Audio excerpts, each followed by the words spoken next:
sciuri di tutto l'anno, la musica mi dà sti ritorno. Lai lai la la la la la la la la. Grazie amici, come si dice in russo, benvenuti a Nibis Bakois News. Bedamati. In italiano non ti preoccupare news, in Sicilia fottitine news. Il TG siciliano per il pubblico giovane e quello anziano. Allergia canaglia, che mi viene e poi non se ne va più. Sì, lo sapete perché dico questa cosa? Non so voi, ma io dopo i 40 anni soffro di allergia. Risale. Sarà la parietaria, gli acari, i pollini. Io ormai sono allergico a tutto, pure al pelo del gatto. Mia moglie una volta ne ha portato una a casa e io le ho detto subito, o io o il gatto. Neanche avevo finito di dirlo e già avevo le valigie fuori casa. Chi dici? Sì, ridete. A voi non capita di starnutire, eh? Una volta, durante un mio spettacolo, una signora ha fatto uno starnuto così forte che al signore davanti gli è volato il parrucchino. Oggi, con la pandemia, starnutire, tra l'altro, è diventato pericolosissimo. A Prato una ragazza l'ha starnutito sul treno, l'ha buttata fuori, oh bischero, che tu fai? In provincia di Sassari un bambino starnutito in classe e a casa lo hanno mandato, capito mi hai? In Campania, una starnutita in coppa all'autobus e l'hanno pigliata a schiaffoni.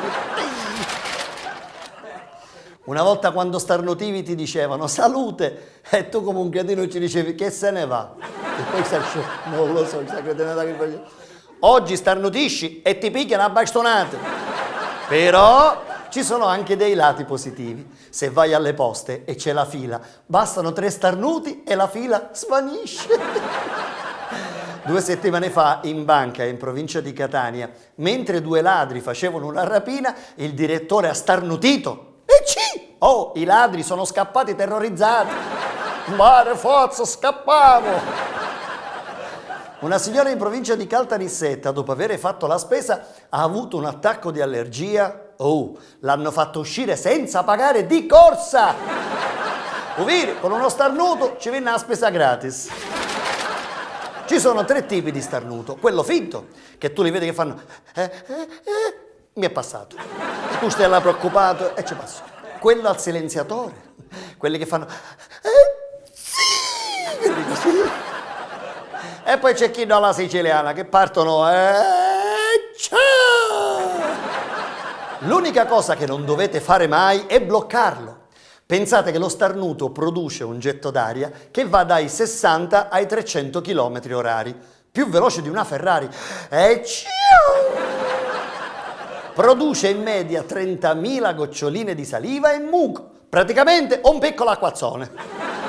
Bloccandolo dunque si può verificare la rottura dei capillari, la perforazione del timpano, l'ernia inguinale, pure il colpo della strega. Bedamati! Non è pericoloso quando l'aria trattenuta dal naso va verso, l'intestino. Dipende quanto hai mangiato, va, con una puzzetta risolve il problema. Vi ricordo che a Fottitini News ogni riferimento a persone, luoghi o fatti realmente accaduti è frutto di fantasia. Quindi dal vostro Christian De Sica è tutto. E mo' ci ha rotto lì delicatissimo. Alla prossima.